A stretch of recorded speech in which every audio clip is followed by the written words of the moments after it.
Hi, everyone. See the people are starting to show up. Good to see you again. Father's Day was lovely.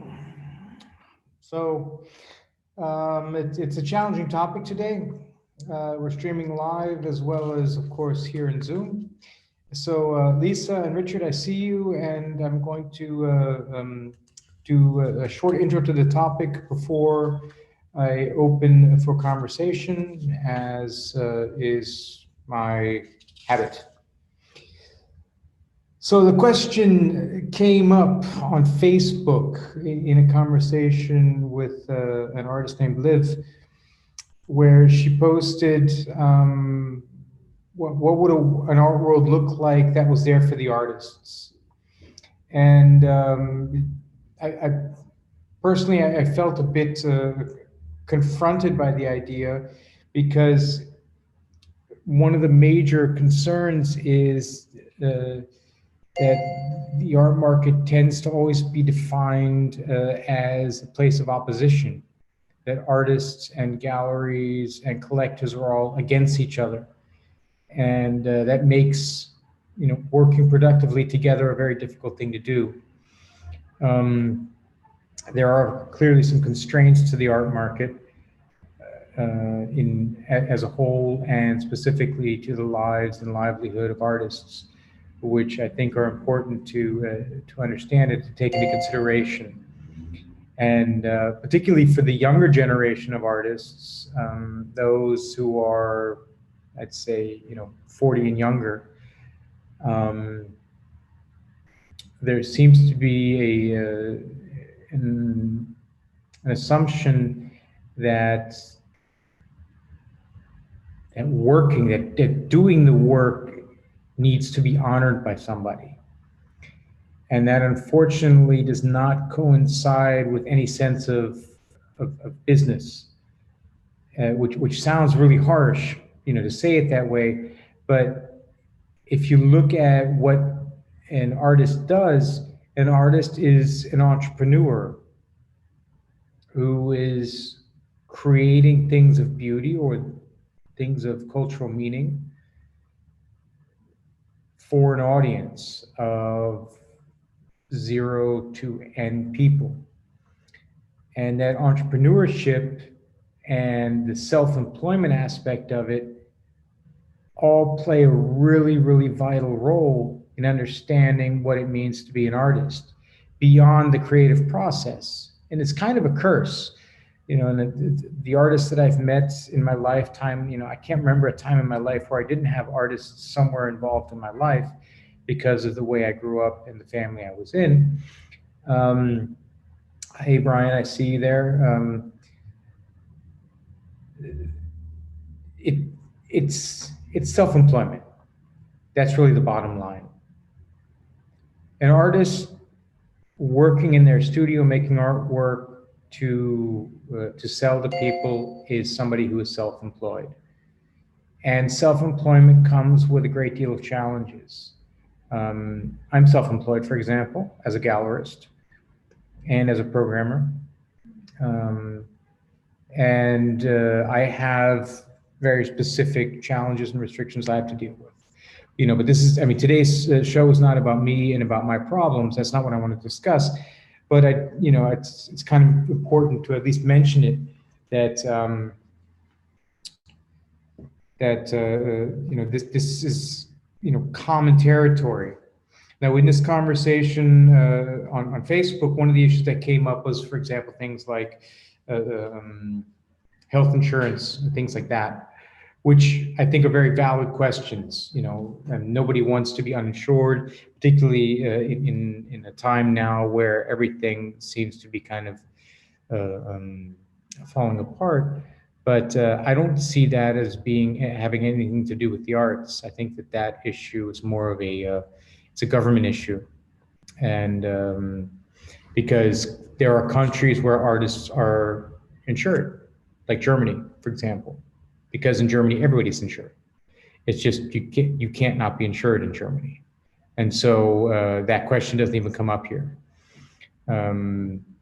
Another topic was free studio space and free exhibition space, which runs into a number of problems. First off, that's not free, that's paid for by taxes, and allocating taxes to that means that they're not going someplace else. And if everyone has a right to that, then everybody who claims to be an artist or identifies as being an artist will then um, require or demand to have their right to a space to exhibit, which then becomes prohibitive, because then why is it that artists get that right and, for example,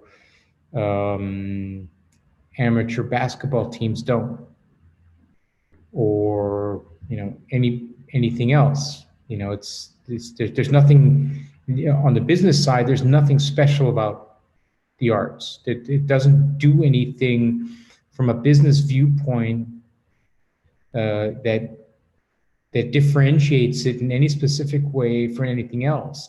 Its value culturally, it certainly does. I mean, it differentiates, the arts are the arts, and they're there for a reason, and we need them, absolutely. In all fields, including, theater, music, creative arts, architecture, design, and so on. So, sorry, I was getting a call from a friend, Christoph Lunn. But that doesn't mean that the arts have a particular right to any particular kind of treatment. Or if they do, then that treatment needs to be transferred to every other aspect that is included. Let me, I'm going to answer this real quick, because there is somebody here who I think may be very interesting to join in. So give me just one moment here to send a link to somebody.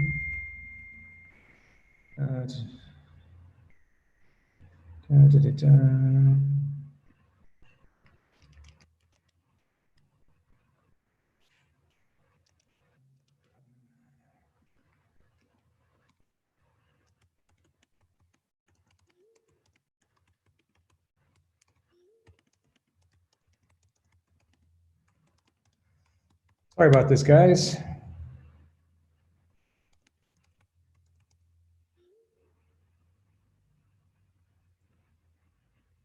Okay, I'm back. That was Christoph Lund, who hopefully will be joining us in just a moment. Okay, so that being said, the challenges of the artist's life and finding ways to sell their work is there, and it's a challenge. It is. And I think the greatest challenge is realizing that this is going to sound harsh and horrible and mean, but it's better to be truthful than to lie. That almost all the artists who are alive today are going to disappear into the cloud of history. Most people will not be remembered. And this, I really wish there was a way for that not to be true. But it's just kind of one of the really harsh realities. I mean, we remember, any period in history, we remember by those artists whose work we deem as being the greatest of that era. But it's a handful of people, and certainly significantly less people than were active at that time. And that doesn't mean that the art at the time wasn't meaningful. It just means that that the art has a time frame. It has a history. It has an expiration date. Maybe is a good way to put it. Certain topics have expiration dates, and in the arts, this is part of it. And hi, Sibylla, good to see you. I'm going to open this up in a few minutes. So I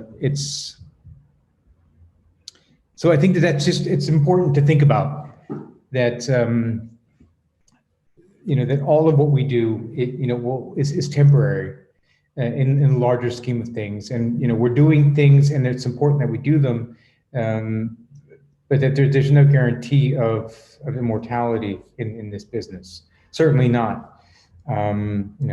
Even among dealers, like who are the most famous dealers of the last 100 years? Again, it's a handful, and we know a couple of the names now, but there's a lot of galleries, like 8,000 galleries in the world, and I don't know all of them. Certainly you don't. So, okay, so last thing I'm going to speak to here is the chain of events that are generally understood as an artist's life cycle and the works.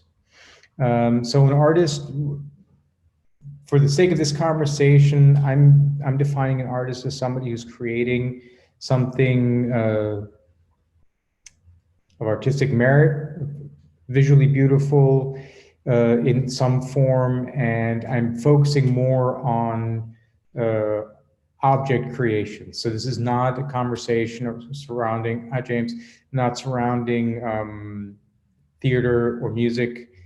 Those are important topics, but this cycle has very much to do with the creation of objects or the concept of objects.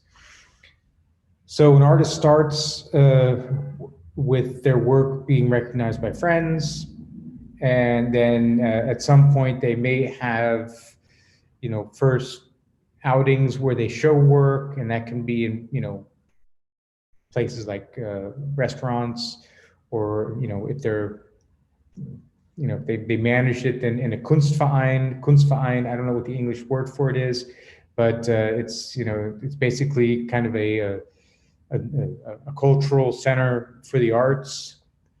Maybe at some point the artist's work will be included in a group show of some nature, or a solo show then follows, maybe, if the success is there and things grow. And at some point, there may actually be gallery representation.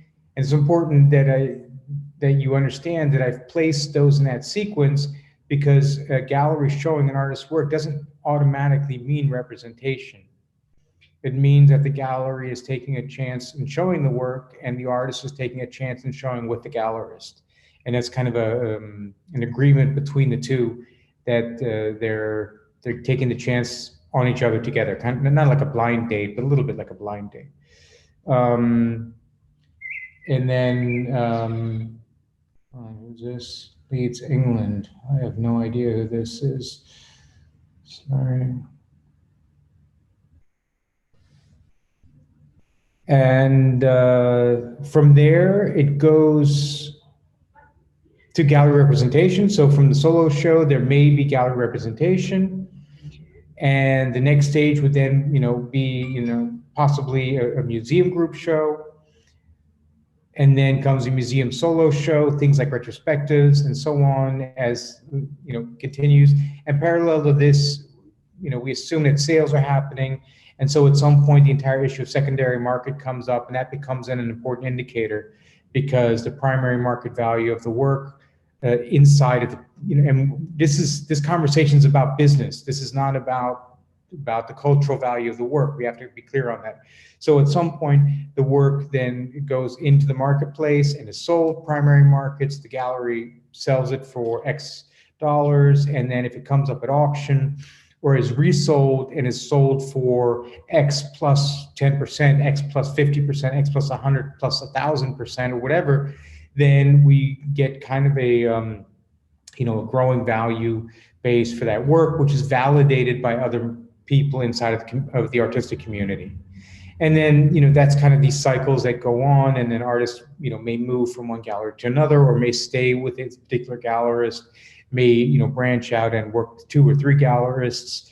And then the secondary market at some point then does become an issue, at least for artists who are dealing, with a certain type of sales procedure and a certain type of gallery.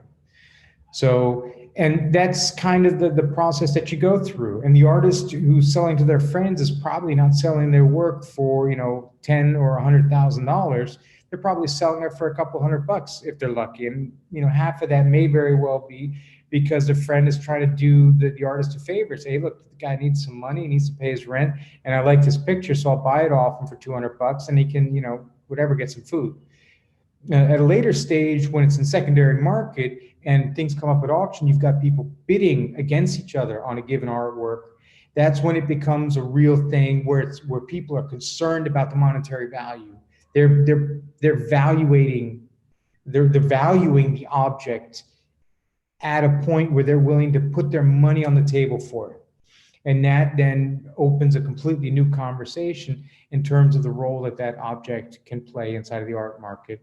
And it also opens the challenges that the artist then may get into a position where they feel they have to, or may actually have to continue to produce at a certain volume or a certain quality, a certain whatever, in the conceptualism or intellectualism or aesthetic, to keep that market going. And the gallerists may also be involved with that process. So, going back just briefly to wrap this part up before I open the conversation, how would an art world look that's made for the artists? Again, I come back to the answer I gave in Facebook. I think the art world is made for the artists. And I think what's mistaken is that people just don't know where that part of the art world is. The art world is a lot larger than, the gold encrusted front steps of the big five. Not every artist not every artist who doesn't have a work in the MoMA or the SF MoMA or in Houston or in the Pompidou or in, any of these major museums, the Ludwig or whatever, is either a bad artist or is unsuccessful.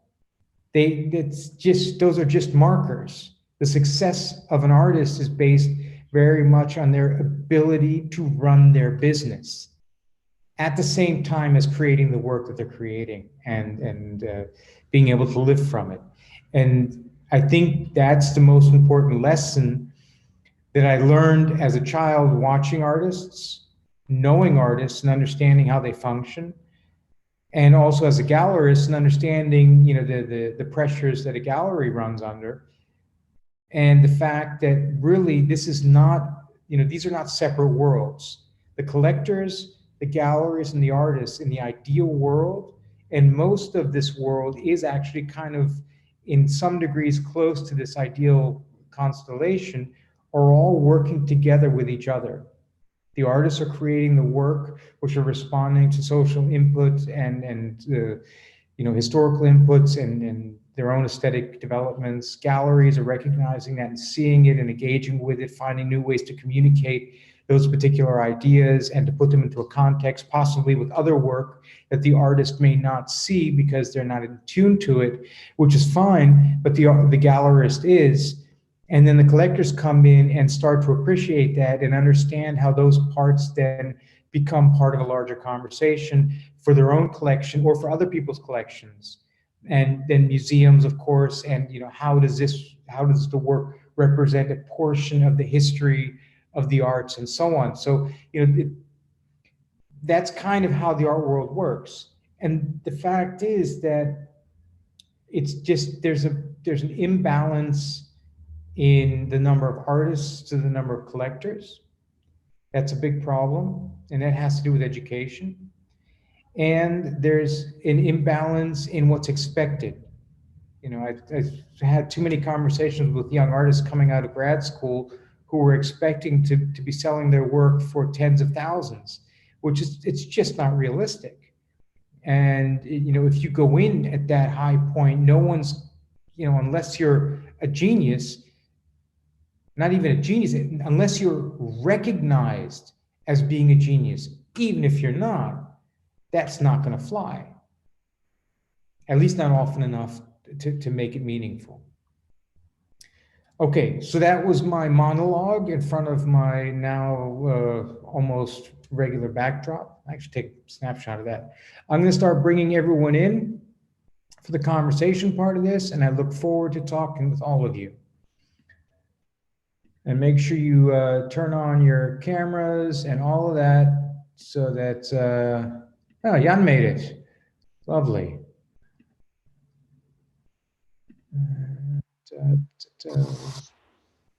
Stupid pop-up windows. Okay, here we all are. And whoever wants to turn on their camera and mic can now join in and speak. Hey, Jan, good to see you. Hello, hello. Great to see you. I made it. Yes, you did. Looks like you got a haircut. Yeah. Yeah, me too. See, look. Do you see that? Nothing left. There wasn't much there to begin with.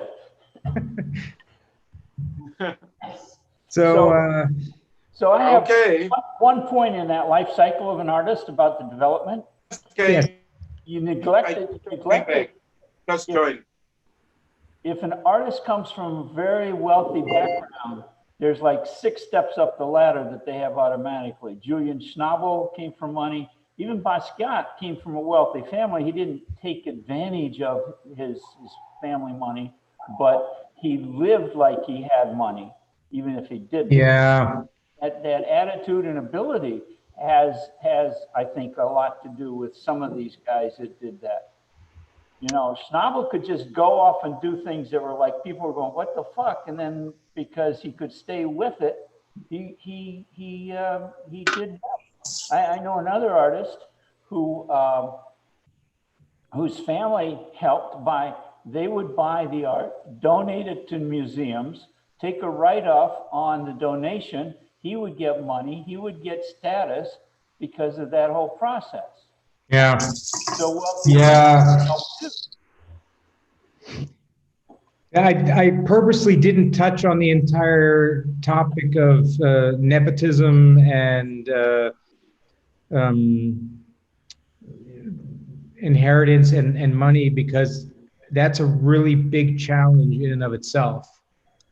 I mean, deciphering how much of the art world would be successful without the extraordinary amounts of money that many of them have had to get there, that's a really, really challenging thing to do. And that's something that I'm sure somebody at some major Ivy League university is picking apart as we speak.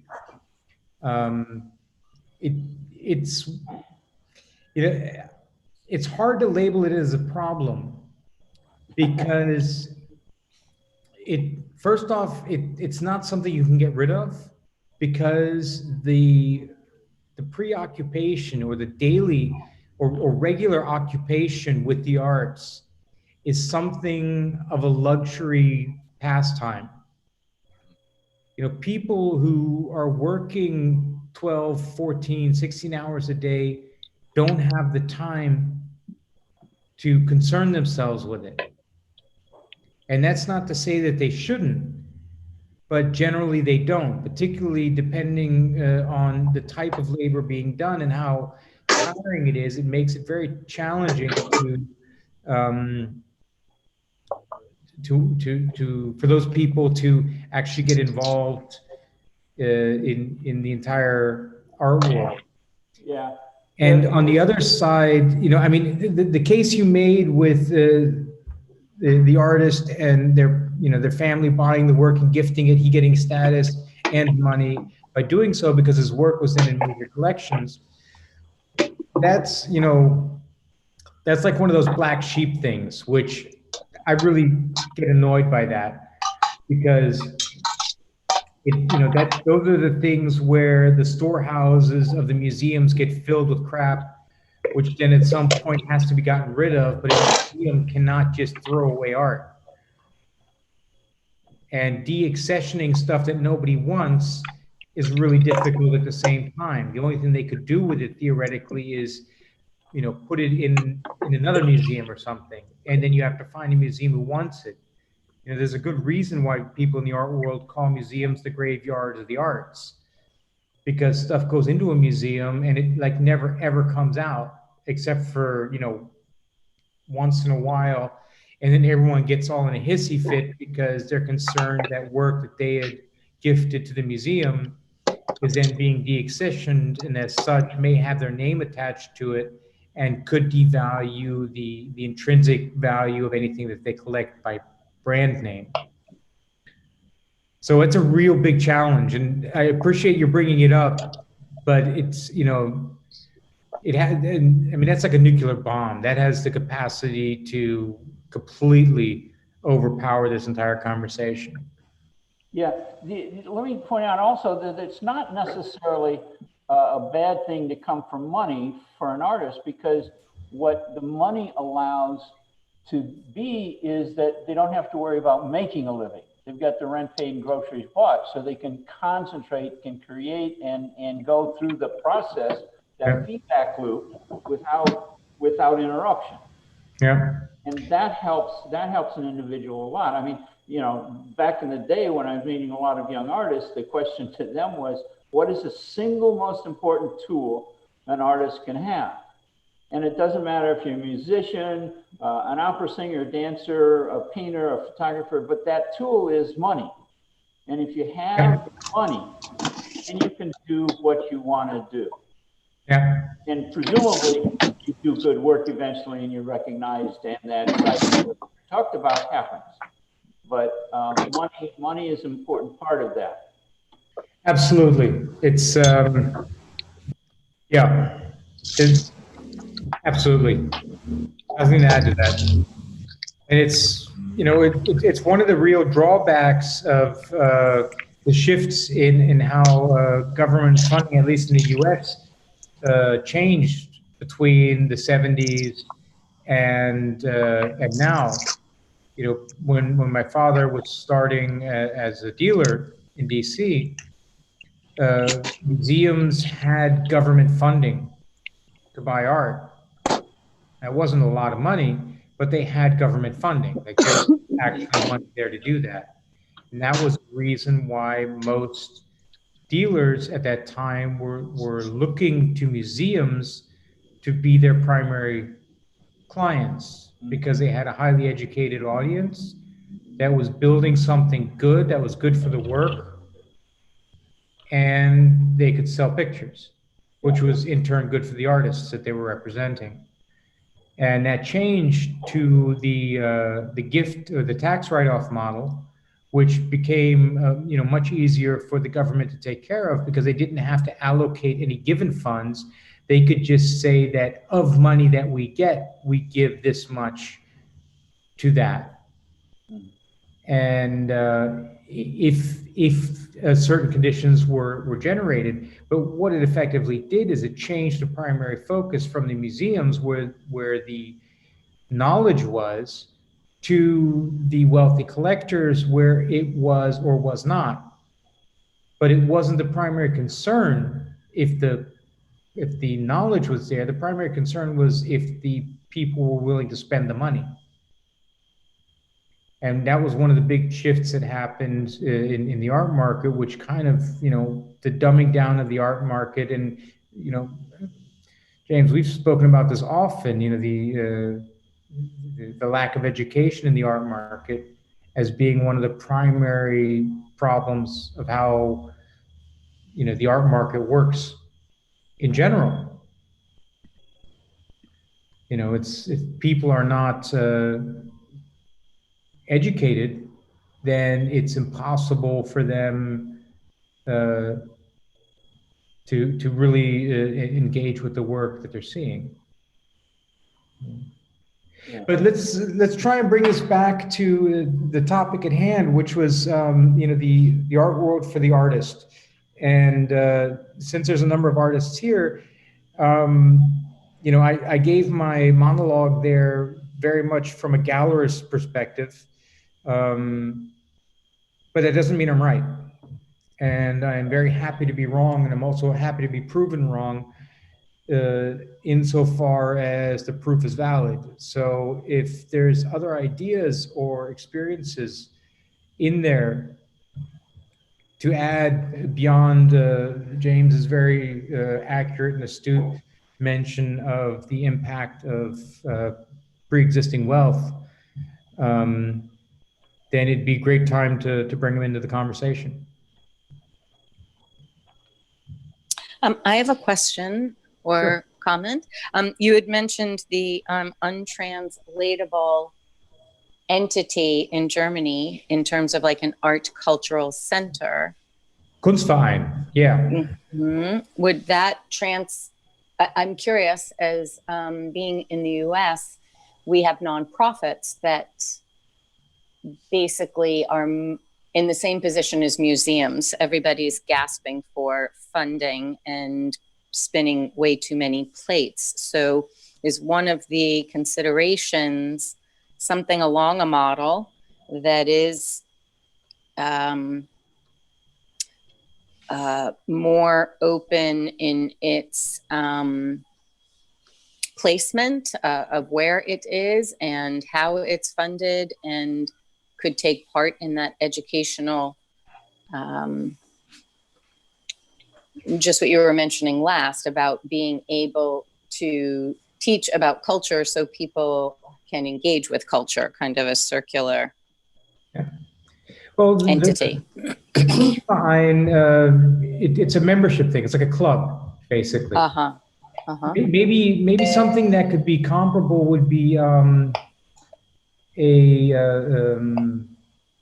fraternity kind of thing. Gotcha. You know, not fraternity in the drinking or like the frat sense, but where you have people come in at a young age, and then you continue to remain in the fraternity. You continue to pay, and so it ends up becoming kind of a generational support thing. That's the way that fraternities work here in Germany. And they actually do function, besides the fact that the fraternity brothers do like to party hard. But it also does function in exactly that sense that they support each other. And that's part of what the Kunstverein does, which I think is a really important thing. They're present at art fairs, and they do regular exhibitions, and sometimes they'll get guest artists to come in and do exhibitions. They work together with universities and art schools, and also individual artists. So, it's a really good kind of it's a good system, I think. And funded by the membership. Yes, it's primarily funded by the membership. I don't, I haven't done in-depth research into the economics of the Kunstvereins, because as I understand it, they have their own statutes, so it's going to be impossible to say, Toast is done, it's going to be impossible to say that they all work the same. But I do know that they have memberships, and that as a member you get certain rights, like you get either a discount on works and shows, or you get first pick, you're invited to the openings and so on.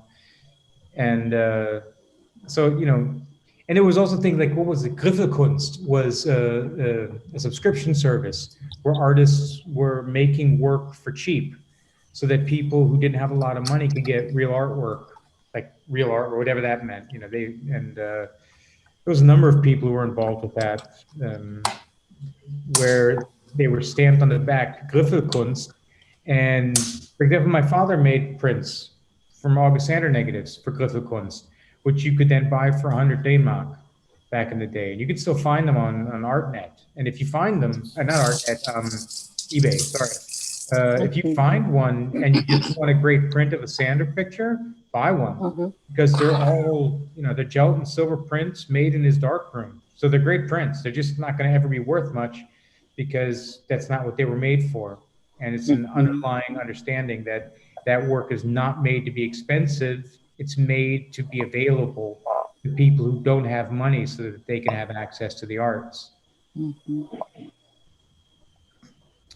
But it's again I mean, the conversation on Facebook, it kept me thinking for a number of days, which is why I really wanted to bring it up here in the show.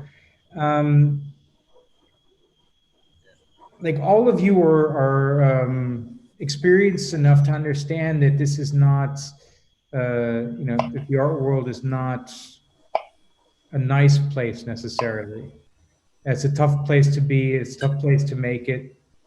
And the challenges remain all the time. And I think there's a lot of young artists who seem to not know that, or seem to not really understand what that means. Like, being self-employed is really not for everybody. And I think it's important to understand that, to speak truthfully about the challenges that are involved in doing this, to understand if the costs are worth it.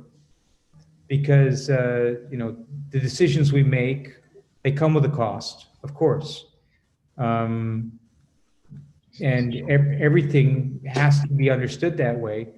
And I think that it's key to understand that being an artist can be an extraordinarily fulfilling thing.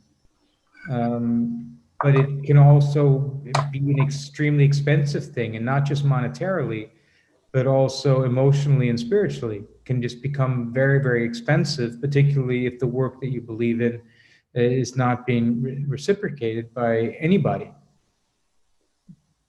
And that, part of the reason why Shargesheimer killed himself had to do with that very fact, that people did not understand the work he was working on at the end of his life, which was unfortunate.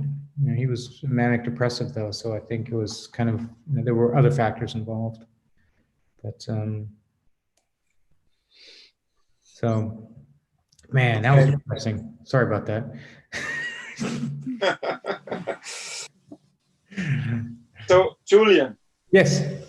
I really like the topic. How would the art market look like that really serves the artist? So I was eagerly looking forward to this gathering here. Almost didn't make it. For me, as let's say, as an artist, it's still hard for me to speak that out. Yeah. But I'm looking. What I need the most is, it's not the money, it's not, even with little money you can create, yeah. But what I find very difficult is dealing with galleries. If I'm honest, because often not with you, this is why I'm enjoying this, because you seem to have a lot of competence and a lot of thought.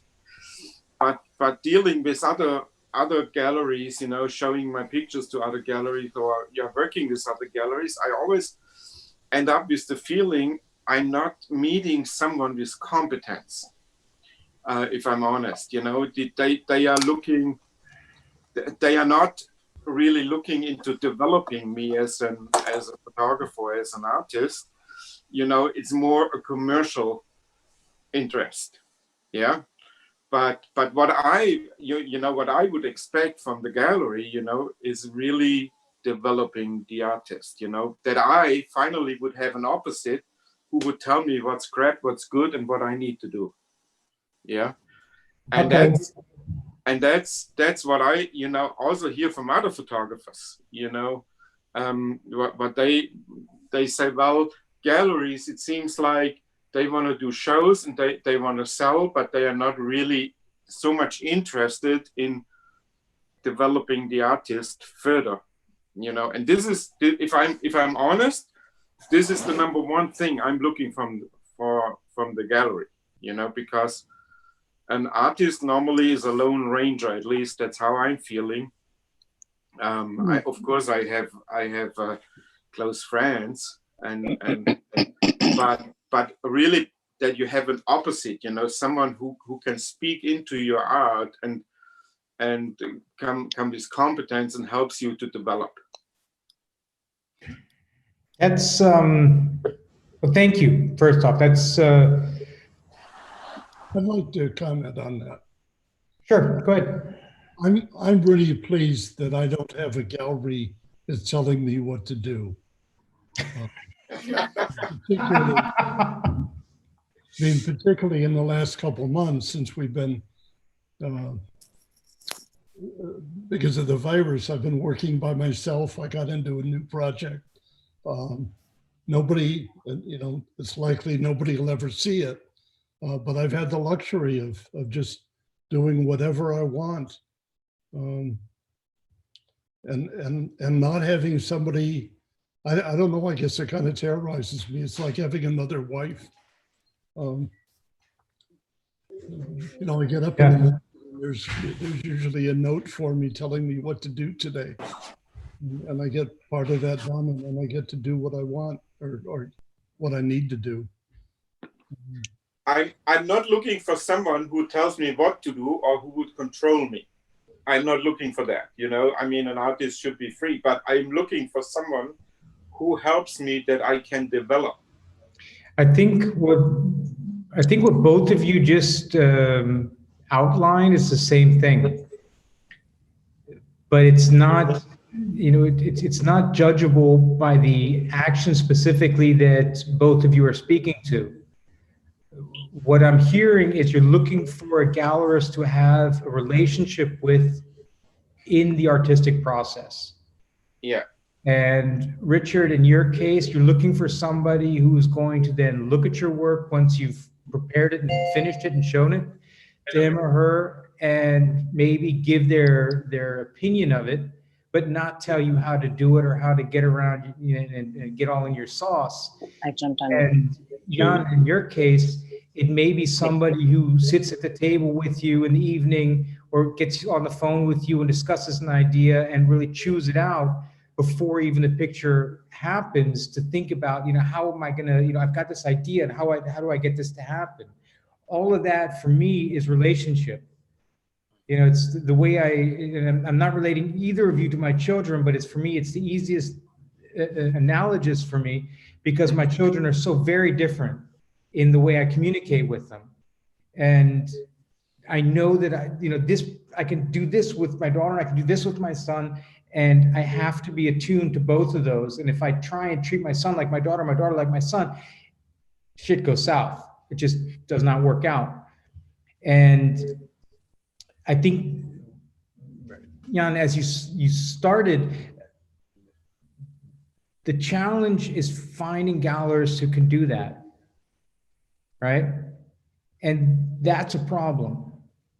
And I see this problem, it comes back to education, and James is probably going to start laughing in a moment because we've been discussing this entire thing about education. It's like everything is involved with that. I see too many people who are learning from the curated sets of knowledge that have been curated by the curated, meaning that people don't have their own opinions. And if you don't know how to formulate your own opinion, then you can't challenge something that somebody hasn't put into a framework for you. And that's what most people working at galleries are. Unfortunately, I wish it weren't the case, but I have met way too many people who are not capable beyond the spec sheet that they get or the prep sheet that they get for a given exhibition and the historical walkthrough to actually delve into the work, to take a deep dive and go with the client and say, hey, wow, let's look at this and how this relates to this idea. And do you see this and that? And, really get into it.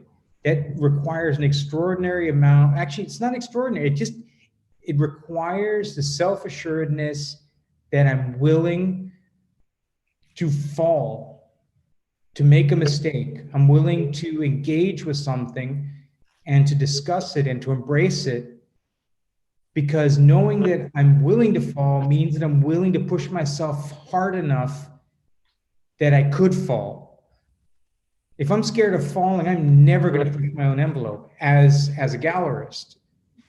And then to have an artist come to me, and my being in this, fear and awe of what the artist does, and say, oh my God, I could never do that. And so how could I ever speak to that and give any opinion about it? It becomes its own impossibility. And that's a real problem because of the way, we're training people to deal with this. How are we formulating opinions in general? Almost all of our opinions are formulated by repetition nowadays, and not by thought.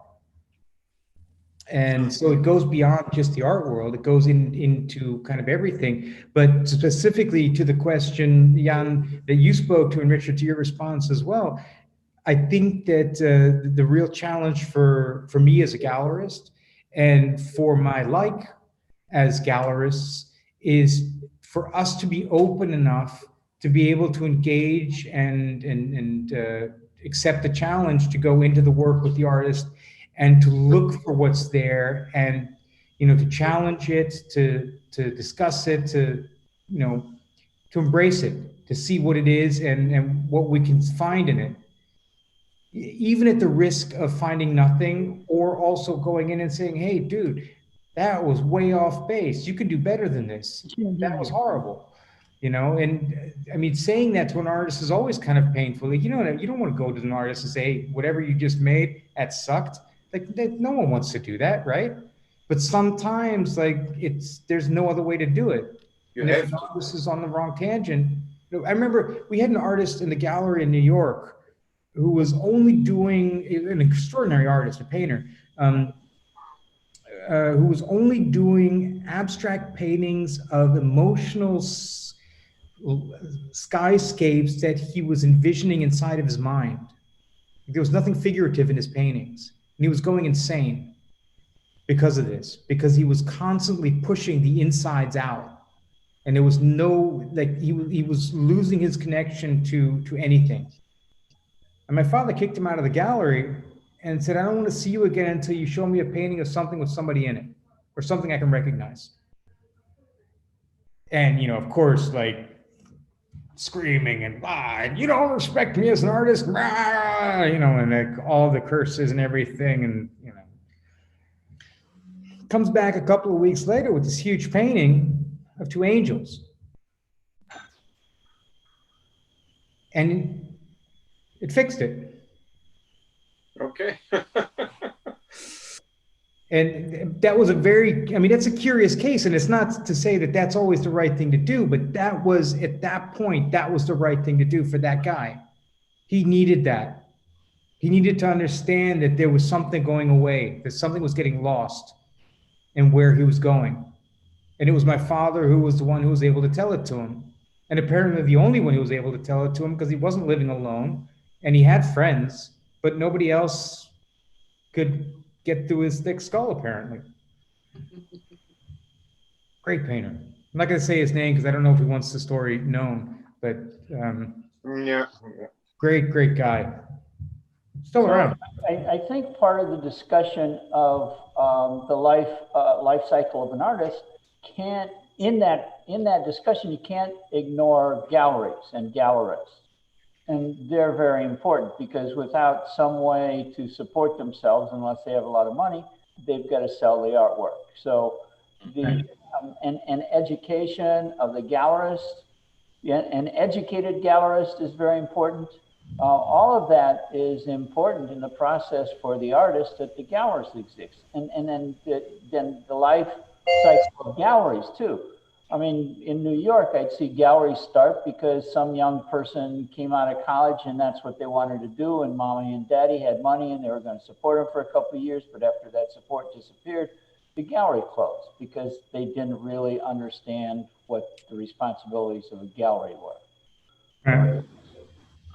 So that's that. You can't ignore that in that cycle. I mean, you pointed out in that cycle that galleries are involved. Yes. And that brings up also the parallel running challenges of the gallery and the museum and the Kunstverein and the auction houses, all of which are kind of slave to a very specific structure of making money. And one of the balances that's extraordinarily difficult to achieve is to find a way to show great work that you really believe in and to make money. Because the more specific the work is, the smaller the audience, the more difficult it is to find buyers for it. And that's, it's kind of like, we have the saying, it's where the cat bites itself in the tail in German. I was having this conversation with an artist who came by to visit today, who grew up in Eastern Europe. And, she spoke about the fact that when she was growing up, that there was, we were discussing China, right? We were discussing China. That artists in China were somehow socially supported, but they aren't allowed to paint everything. Like they can't be, government critical. And I said, well, how is that any different than in the United States? Because if in the United States, you can only sell your pictures if you're painting something that people want to buy. Right? So it may not be, you're trading one set of structures for another, but the intrinsic understanding is that there's somebody paying for the service of you creating art.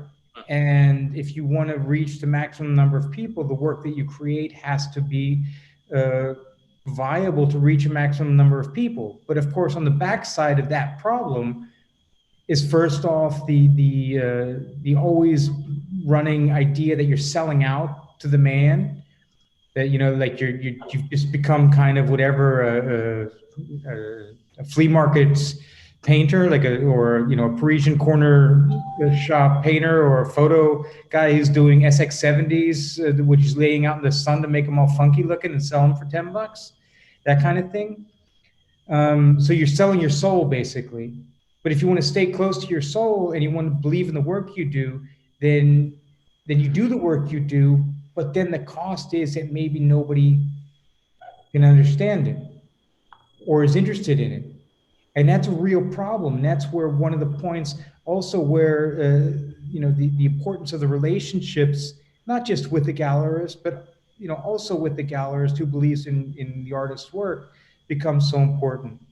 I've bought a lot of work from artists because they needed money. And when I had money, I would buy work and now I have their work and it's in storage now. I'm hoping to be able to sell it at some point. If you look at any of the big dealers now, all of them did that. All of them. It's, it's common practice because that's the way you support artists.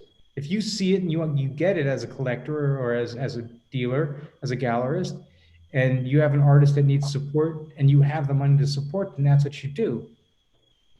And that's, again, where that question that was raised in Facebook seemed so absurd to me because, that's kind of what galleries do. That's the job. That's what we do.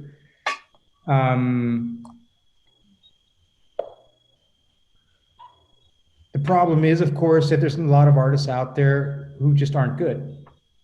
And that sounds like really harsh, but a lot of it, like, if professional hard-boiled egg cookers don't have a big chance of getting rich in the Michelin star restaurant business. If you understand what kind of the relationship that I'm trying to create there. Yeah. And so there is, everyone is ashamed or is scared to say, oh, well, there's no such thing as bad art. Bullshit. There is such thing as bad art. There is such thing as meaningless art. Just like there's such thing as meaningless conversation. And art being a form of communication, if the thing being communicated is meaningless, then the art is by definition meaningless. And it may be meaningful to somebody else, but it has to be meaningful to somebody for it to sell. And to assume that you've made something and because it took a lot of labor to make it means that it's valuable completely misconstrues the entire idea of what the arts are. And I think that's one of the things that also is missing, is that level of honesty in the art world. But on the other side of that, there's people who look at art by great artists, which is also crap. They look at it, and because it's by a famous artist, they think it's valuable, and that's stupid. Like, if it's a bad picture, it's a bad picture. If you don't like you should never buy a picture if you don't like it, ever. It's the stupidest thing. It's ridiculous. Don't. Sorry, I really hate that. Well, artists create, in my opinion, there's an example, let's say Rauschenberg. He used to, in his youth, in his early days, he made very interesting stuff. And then he came to this process of making collages with ink and all, and he just did that the rest of his life. And most of those, in my humble opinion, were like dull and boring and repetitious, and why bother with them? On the other hand, you get people like Frank Stella, who got very well known for the shaped canvases and the lines. And then he just one day decided he'd do something else. And his dealer, Leo Castelli, had a fit, but he went ahead and did it. And he has no obligation to create the same thing over and over just to sell it. And that's a great artist. But too often, they get to a certain status, and the money's coming in for what they're doing, and they have no reason in their mind to do anything else, because the lifestyle is supported by what they continue to produce. So there's that too. I mean, that's how we get bad art, and one of the ways to do it. Absolutely. It's there's, and this is another place where the relationship with the gallerist becomes really important, because in Leo Castelli's case, of course, he's thinking, if the brand, if the product associated with the brand has dramatically changed, like, Ferrari all of a sudden starts making pickup trucks, it's going to be really difficult to sell a Ferrari then, because people just aren't going to get it. Like, Ferrari is a brand, and an artist will at some point delve into Brandville and become a brand, and as a brand will then also have a certain form of recognizability, a style, a language. Yeah. So it's a challenge, but I remember another point where this came up, or another story from my nähkästchen. Larry Fink, who is, I think, well known as a photographer, who on these lovely portraits. Like, he's the guy who goes places where other people don't photograph. Yeah, anyways, he did an amazing series of portraits of praying mantises. There were these beautiful 6x6 negative portraits of these praying mantises, which he blew up. They were like this huge thing. Well, they appeared huge to me. I was a kid, so maybe they weren't as big as I remember them. But stunning pictures. Completely different than everything he had done before. And the show that he did of that work at my father's gallery, people didn't get. Like, they saw it and they were like, "What is that? I don't understand that." And that was a real problem. But my dad tried to help Larry get through that, and it's kind of a lot of stuff changed for Larry then, if I remember correctly. And I think it's important that galleries, or that gallerists, actually, that the friends of the artists, that the confidants of the artists are there to help with those things, because I assume everyone here is an artist of some degree. You all are spending your lives with your hearts on your sleeve, kind of.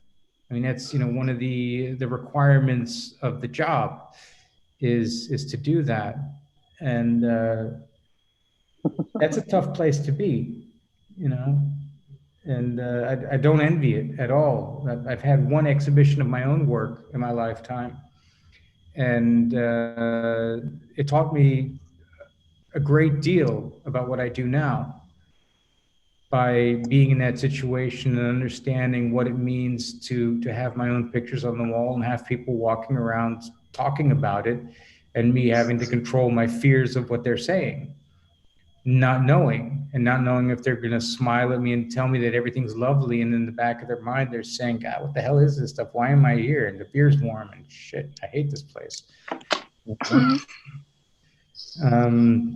So, you know, I think the human relationships, artists need a support environment because of the nature of that vulnerability that has to do with opening up and allowing, you know, the innards to show up on, you know, on photo paper or on canvas or in stone or whatever medium is then chosen. And galleries are one of the best places to find that if you find a good gallery. But from what I'm hearing, if what I'm experiencing, and not just in this conversation, is that those galleries are kind of tough to find because many gallerists don't see artists in that role and don't see themselves in that role. They see themselves more as the selling front end of a particular construct. You know, artist produces, dealer sells, client buys. And I think that that's a much too simplified version of how the art world works. You know, maybe that's why that particular question, when it was posted, aggravated me so much, because that's not the life that I live.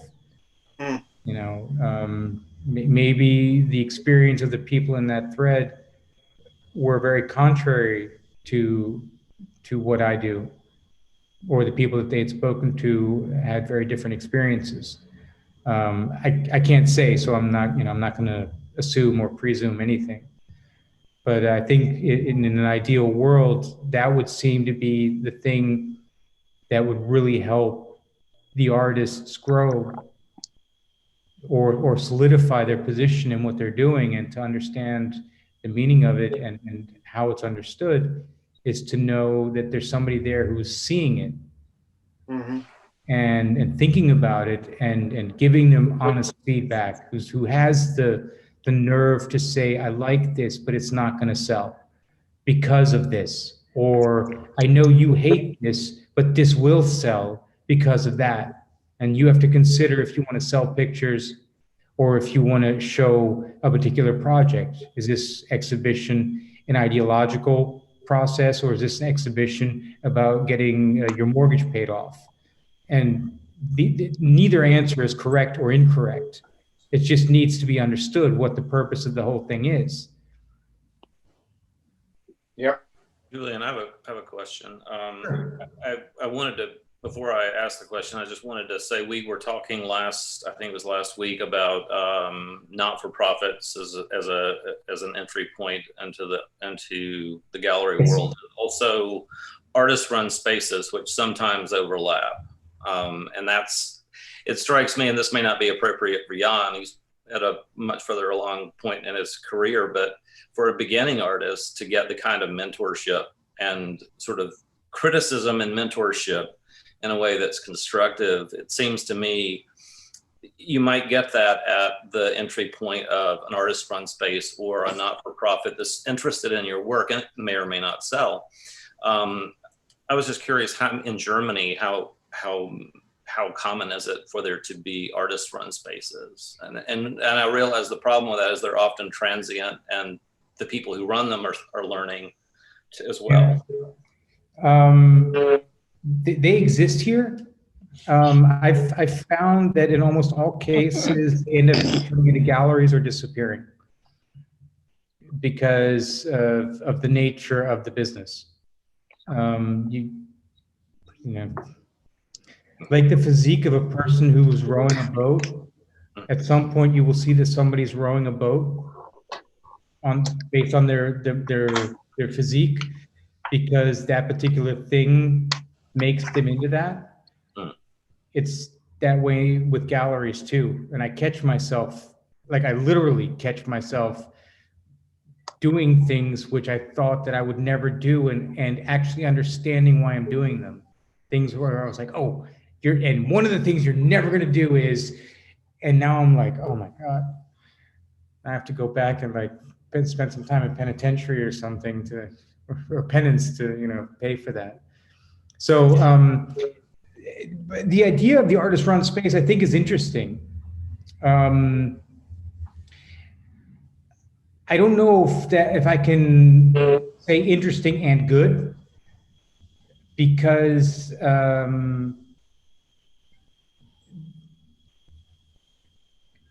good gallery space or good exhibitions function because they find the balance of representation of the work. They're able to bring the work into a context, into a conversation, into a visual dialogue in such a way that the viewers who come into this space can understand what they're seeing or have an entry point into understanding. And artists with their heightened understanding based on their either knowing each other or just being intrinsically interested and visually highly aware are just too visually sensitive and too conceptually sensitive to be able to do that. And so it's kind of a challenge for anyone visiting an artist run space to actually see the work in a way, in a language that they can understand. In the United States, at least in the last 10 or 15 years, there's this trend of curatorial programs and people coming out of those programs who are interested in connecting with people who have the spaces to show work. And they shape public perception by writing about the work, publicizing it, writing press releases, writing things that are kept in the gallery so that the viewer can at least understand it. And in a sense, there's a certain category of artists who will hitch themselves to people who have a curatorial track record, and the premise that these people are going to go curate other shows and they will be brought along sometimes with those curators and into other shows by other curators. That's another way. And eventually they wind up in galleries. They get representation that way. Well, curators are an interesting form of artist. It's a very particular breed of artist, which is fascinating. Yeah, I could see that. And if an artist space has a good connection to a curatorial group of people, then I think there's a lot more chances for that to work. And I think the idea of spaces working with curators who then specialize in any given segment, be it artistic or stylistic or medium-based, that can be a very interesting and engaging way of also kind of cross-pollinating the audiences. Because if you know a curator from one city and they're in a close city somewhere else and they're doing a show curated by blah, blah, blah, then you, as a person who knows that work, will be motivated to go there because you see something you recognize and you may discover a new gallery and new work presented in a way that you can understand or that you have an appreciation of because the linguistics or the rhythm of it is somehow understood or is appreciated. So I think that's certainly a very good model to work on. And if artists are willing to allow curators to come in and do that, and to not then get all up in the curator's sauce and tell them how to actually hang their own pictures, then great. And both cases happen. Sometimes one, sometimes the other. So certainly, it's thank you. It's a good addition. Although again, artist spaces, they tend to always turn into galleries. They morph somehow into galleries because somebody, at some point, it becomes work. After you've done the third, fourth, or fifth show, and You know, you've scraped the cigarette butts and the bubble gum out of the corners of the gallery for the sixth time and all of that. And it just, there's like all this regular day-to-day stuff. And then that becomes business, and that business has to be taken care of, you know, and that's gallery work. That's all just plain stupid gallery work. I have a question. Sure. I'm Roland Rast. I'm living in Bonn, or live in Bonn, and Nachbar. hello. Yeah, what I wanted to ask is if, assume I, as a no-name photographer, wanted to get in touch with a gallerist. If I wanted to approach you, would you, I entered your shop, would you throw me out, and would you tell me, first of all, show me which exhibitions you already had, or which portfolio walks you attended already, and what is your background, your story? Or would you be interested in a no-name to just look at his pictures, his photos, and spend half an hour to him? How is the process, at least here in Germany? That's a really, really dangerous question to ask me on a public forum being streamed to 3 different live channels at the same time. The crowd will enter your shop. Wait, I can see them lining up now. There they are. All of them. Where the fuck did all you guys come from? Okay. No, but I'll give you an honest answer. It's a long tradition in my family to look at work. We've been doing this forever. And it's also a long tradition in my gallery that we give critiques of work, and that those critiques are honest.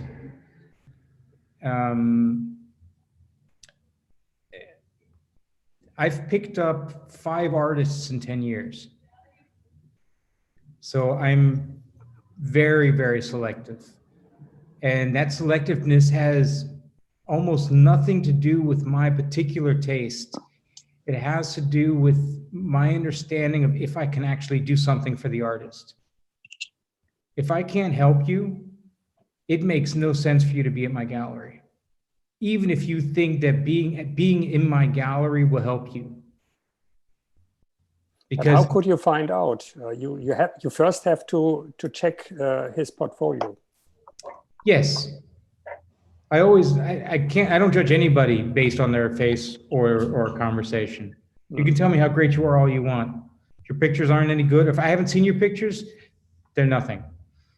So should somebody like me send you pictures and in the first place?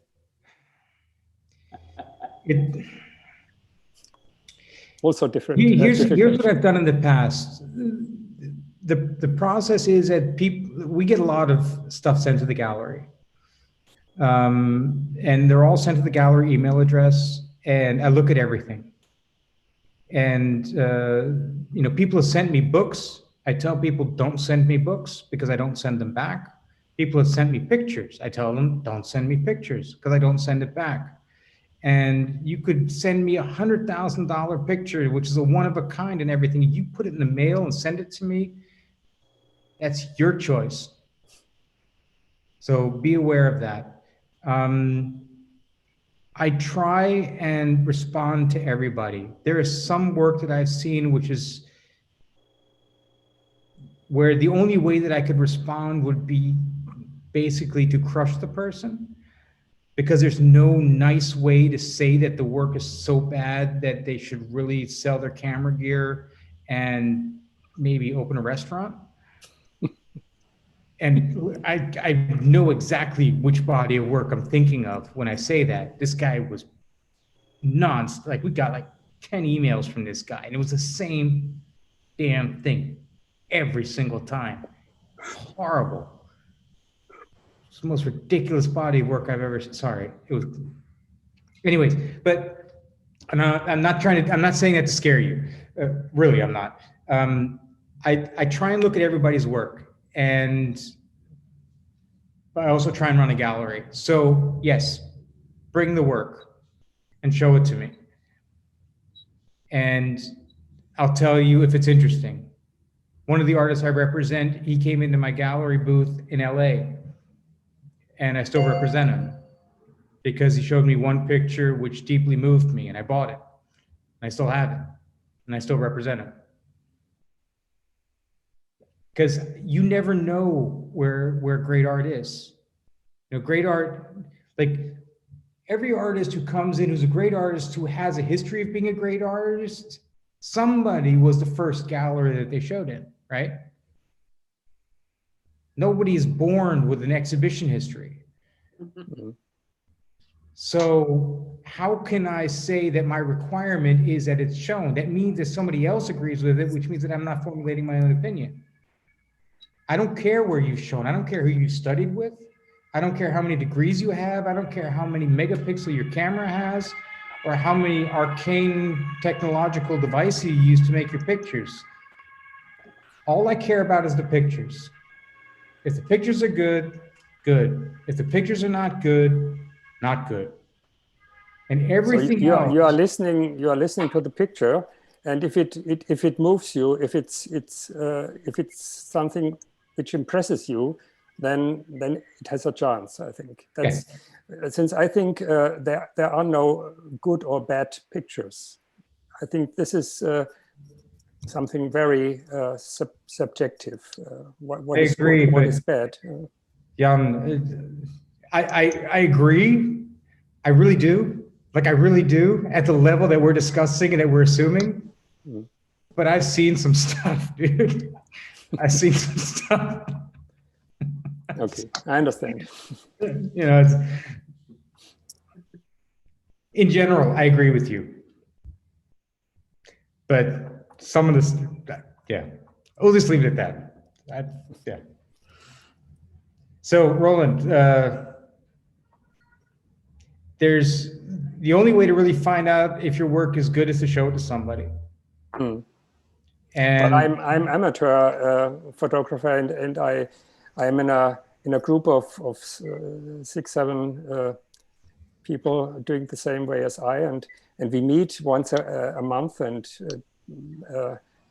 make we define tasks to photograph, and we show each other the pictures and discuss them.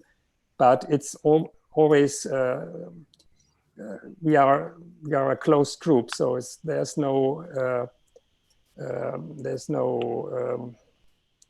insight from outside, you know. Okay. you picture by Peter Keatman, right? Picture by Peter Keatman. Okay. So I'm going to open this so you can look at the back of this. If I can figure out how this. There we go. Yeah. This was a picture that was sent to a group of colleagues, including Otto Steinatz and others, and they all made their notes on the back. Mm. And the reason I want to show this to you is because it's exactly what you're talking about. Right? Mm. You learn to do your work by doing your work. And if you love what you're doing, then using the defining term amateur to minimize the value of what you're doing is self-deprivation. You shouldn't do that. Okay. You call yourself a photographer. If you're a photographer, be a photographer. Don't worry about being an amateur. No one cares. Sure. Right. It's I mean, the art world is not for everybody, honestly. And we've discussed this before, like the stress of being at fairs, and you know, showing work and having it be loved and having it be hated and having it, the worst thing is when people love it for the wrong reasons, which then becomes really annoying because then you have to like have conversations with people about stuff that actually didn't even exist in the work. But that can be very interesting as well because then you understand how people see it. So at some point, someone's going to smack me. Like, I'm glad that there's actually not like a USB face smack device, because I probably would have been smacked 1,000 times by somebody in my family for the extensively long sentences I speak sometimes. You are diving at the moment? Sorry? You are diving? No, I'm opening the back of the picture. Taking the back. Okay. Are you opening for me? Not with the right tool, though. I'm using an electrical screwdriver, but that doesn't matter. Oh my God. This is one framing company that we work with, and I love them. I really do, but they completely overdo the framing. All right, now I need to go get a knife. You speak among yourselves. I'll be right back. Okay. So most of you are of the United States, I assume, from your names. So Richard, you don't have your mic Pardon? on. I'm in Rochester, No. New York. And you know Julian Sander from the time where he lived in US? Years ago, I visited the Gerd Sander Gallery. Remember that. And then I've known Jim D for a long time. And I think that's why I'm included here. Roland, where are you? I am in Bonn. Bonn is the former capital city of Germany. Yeah. You know, today it's Berlin, but Yeah. after the war it was Bonn, B-O-N-N. Do you work on a website? Pardon? Do you have work on a website? If I personally have a website? Yeah. How can we see your work? Yes, you can find my work on Roland minus rust RAST.de. Thank you. Could you put that in the chat? Yes, sure. Okay. So Thanks. I have to look this off. You usually, if you go to the dashboard Yeah. on the bottom, excuse me. Yeah. Okay. So I don't know that we've defined aspects of what would a world look like that supported artists. I mean, we've brought in different aspects. That would be a good topic, Julian, to have. What are the aspects that actually define? Yeah. Yeah. Well, I mean, I think that we've brought up, I mean, if I were to take the trajectory of the conversation and I take notes because I'm thinking as I'm involved in it, we've brought up money. We have brought up the support, both monetarily, but also to assume some kind of community because there's a lot, as you would say, lone wolfing it. And also the ability to have the freedom to create and explore and potentially fail without it always being a market value success. So how to protect the creative process. We've talked about education, and as you began this, Julian, talking about, it's almost like it would be really fun to be the guest speaker at a graduation of art school and say, hi, congratulations, you're all business owners, because none of them, very, very few would have had any business education. So I think, which is a problem.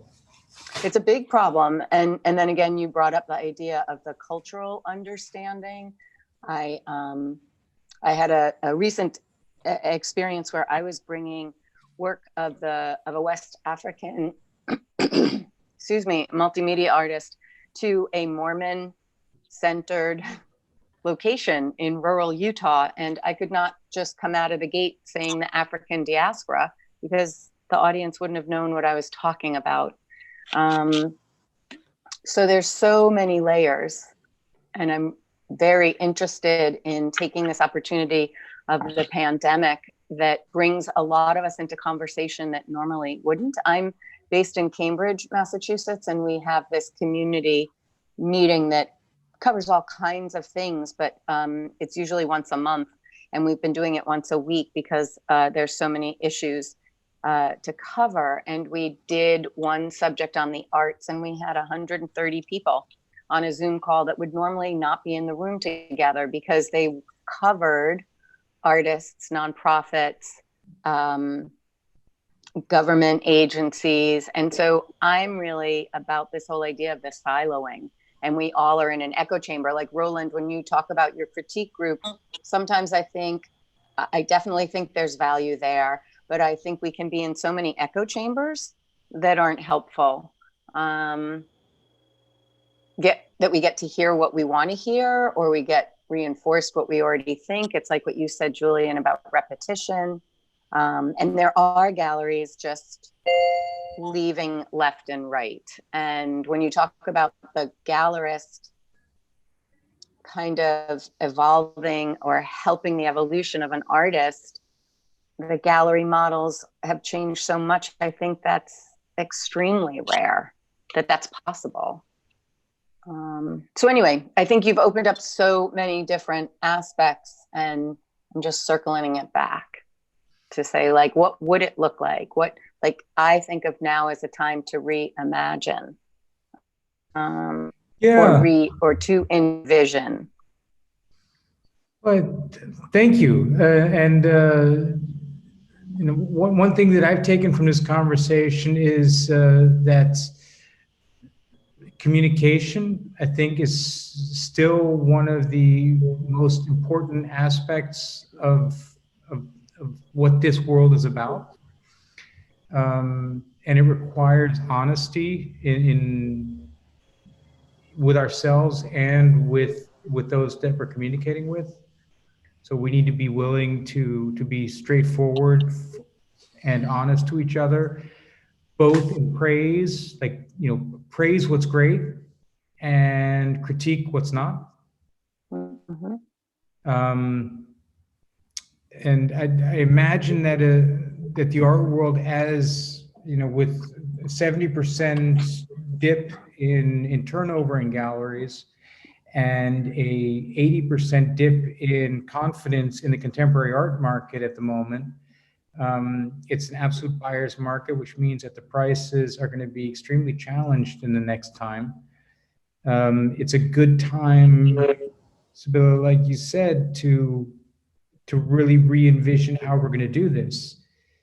And as with all things that go through burn cycles, the unneeded and the parts that won't survive will get burned away, and what will remain is the stuff that's really important and strong. And I think that a lot of that is going to be in communicating strong ideas. And somehow the mantra of all of my TV shows is that arts are communication, that we use them to communicate ideas to each other, with each other, and we're able to transport ideas across language, across culture, across time. Insofar as the work that we're doing is fulfilling that need and that purpose, I think that that's the thing that we should be focusing on. However, that's interesting, but to jump in and say, how do you monetize that? Because that's the other aspect. I had the very interesting experience of having to close my studio doors March 12th and not knowing at the beginning, obviously, all of us thinking we were having this short shelter in place. And I had 2 free offerings happening in my studio space this week, and I just put them online. And then the next 8 weeks, those grew and grew. They reached 4 continents. They reached several hundred people. And it was fabulous. And I adored the conversation. I was paid nothing. I worked very hard to present what I did, as well as basically open my international network to other people internationally. But I can't sustain that. It's not going to pay my rent on my studio. So literally 2 weeks ago, I did another week of webinars, one of which I was paid for, the other wasn't. And then I literally stepped back to say, love this, have to reframe it because it's not sustainable in the form that it's in. So this pandemic gave us this, you know, I wasn't looking for that. I didn't know what to expect. I loved it for what it provided. And have that been a place that could be sustainable monetarily, I'm 100% behind it, but it wasn't built like that. So I agree with you about the conversation. I think you and I are equally passionate in kind of a wackola way, but it still has to, you know, I have a mortgage, I had kids in college, and so it's got to have a business foundation. Yeah. Yeah, I think the bitter truth of it is that there's like all the artists who can't help it should stop. That's, I mean, it's as brutal as that sounds. In my lifetime, the artists that I've met who kept producing despite themselves are the ones who kept producing despite themselves. They couldn't stop. They just couldn't stop. And that's an important test. It's an important litmus test for yourself as an artist. Can I actually stop this? Can I could I go back to a 9 to 5? Could I get a job in an office or in a newspaper or doing something else? Could I do that? And would I be happy? And there's a very real chance you may be. There's a very real chance you may not be. I don't know. But I think that this is the time for a lot of that to clarify itself. And it's the question I keep asking myself every day. Could I not do this? Could I stop? You know, could I close the gallery? Could I change the model? Could I, you know, completely shift everything that I'm doing and do something else? And to date, I haven't been able to answer that with yes. So I'm still here. But I think it's one of those things that it is really, this is a good time to ask that question.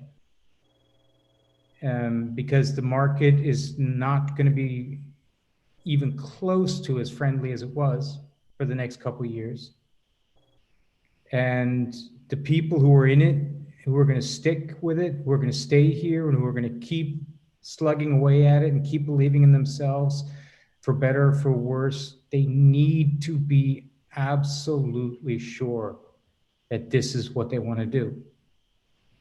If you're not sure of that, you're going to get disappointed, you're going to get hurt, and you're going to become really, really painfully bitter by it because it will eat you. And I think that's maybe at the very first, you know, stage of the art world that I listed earlier, where you start with your friends. The first thing you need to consider is, do I really want this? Like, really, really? Or am I chasing something which I'm hoping will solidify and doesn't? And, you know, I don't think there's, I mean, you know, not to compare this to elite military teams, but in the Navy SEALs training, from the people who I've spoken to, they push you super hard to give up. And the moment you give up, they take care of you and they say, hey, you did your best, and this is how far you got. And that's that. There is no shame in that, you know? And it's, again, this is another one of these dark things which I didn't really want to focus on, but I think it's important, you know? I think it's important to think about it and to be very cognizant of the decision. And if you're doing it and you're doing it for the right reason and you believe in it and you believe in your work, then great, rock on. And if you don't, then stop.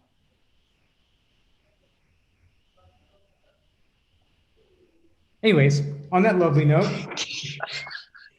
Julian, I included a link at the beginning to The Hunger Artist by Kafka. Yeah. It's a rainy, melancholy day here, and I'm in a Kafka mood, so I'm going to reread that. But it's worth reading because it touches on everything we've been talking about. Great. Where are you located? I'm in Cologne. Julian? No, I know that. Not Julian. No, Brian. I'm in South Carolina. I'm in Greenville, South Carolina, stateside. Mm-hmm. Mm-hmm. I'm in Miami, formerly from New York. I wanted to show you all the back of this picture, by the way. I finally got it out of the frame, and the frame was horribly done. This was sent around to various artists, and they wrote their notes on the back. Perfect. Actually, at the Go ahead. I was just going to say that at the Howard Greenberg collection was purchased or acquired by the Boston MFA, and they had a exhibition, and in at least 2, if not more cases, they had both the front and the back for that very reason. And it was wonderful. It was wonderful how they incorporated that. And I actually think that that was a fascinating exhibition for kind of what we're talking about, in the sense that it was, how did Howard Greenberg become the gallerist that he is, and then where did this go? And he totally echoes the, you know, buy what you love. One of the fun things is to go to his exhibitions that is the collectors selling their pieces when they're ready to let go of certain pieces, was interesting and true, like tastes change. Yeah, I actually have to go, and I didn't even, Julian, I saw this after a yoga class before breakfast and jumped on, and I just muted you while I made coffee, but I have got to go. But this is awesome, and I'd love to continue it. And what's really interesting for me is I don't fall into any of the categories, right? I'm not a photographer. I don't run a gallery anymore. And I'm all about amplifying and supporting the artist process. So it's, and of course, and I do it out of passion. Like, I'm the one that's, you know, things have burned around me for a long time and I'm still here. So shall see. But it just, as long as I know we can keep talking. Yes, that's what this platform is for. So thank you for the forum. Tuesdays. What are we going to do? Are we going to have Paris photo? I don't know. No I'm one going to knows. be curious. No one knows. We're doing I Art know. Cologne for sure this year, as long as it happens. Free photo, no one knows. No one knows. Yeah. We'll see. Yep. All right. Take care, everyone. I will Thank see you. whoever's available on Thursday. Thanks for the conversation.